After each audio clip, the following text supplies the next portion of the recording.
सलाम दोस्तों। आज मुझे पाकिस्तान से एक फ़ोन कॉल मौसूल हुई जिसमें मुझे बताया गया कि कुछ लोगों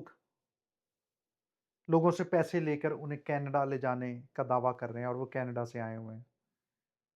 मैं आप सबको इंतहाई ज़िम्मेदारी के साथ ये बात बताना चाहता हूँ कि कनाडा आने का सिर्फ़ एक तरीका है और वो है कानूनी तरीका। कनाडा के लिए हुकूमत की तरफ से मुख्तलिफ़ लीगल ऑप्शंस मौजूद हैं, जैसे कि visit visa, study permit, work permit, PNP programme and refugee. ये तमाम प्रोग्राम्स कनाडा की ऑफ़िशियल वेबसाइट पर मौजूद हैं। दोस्तों, अगर कोई शख्स आपसे 70 या 80 लाख रुपए माँगे और कहे कि मैं आपका वीज़ा लगवा दूँगा या आपको कनाडा लेकर चला जाऊँगा, तो बराहे करम समझ लें कि वो फ्रॉड है।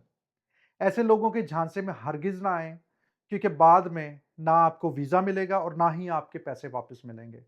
ये मेरा आप सबके लिए एक पब्लिक सर्विस मैसेज है, बराए करम इसे ज़्यादा से ज़्यादा शेयर करें, ताकि मज़ीद लोग इस धोखे से बच सकें।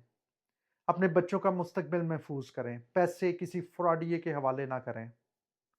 मैं जानता हूँ इस वक्त पाकिस्तान में फाइनेंशियल हालात बहुत बुरे हैं। हर शख्स ख्वाह वो किसी भी मज़हब से ताल्लुक़ रखता हो, वो मुल्क से बाहर निकलना चाहता है। वो फर्स्ट वर्ल्ड कंट्रीज़ में जाके अपने करियर को बनाना चाहता है, लेकिन उसके रास्ते हैं।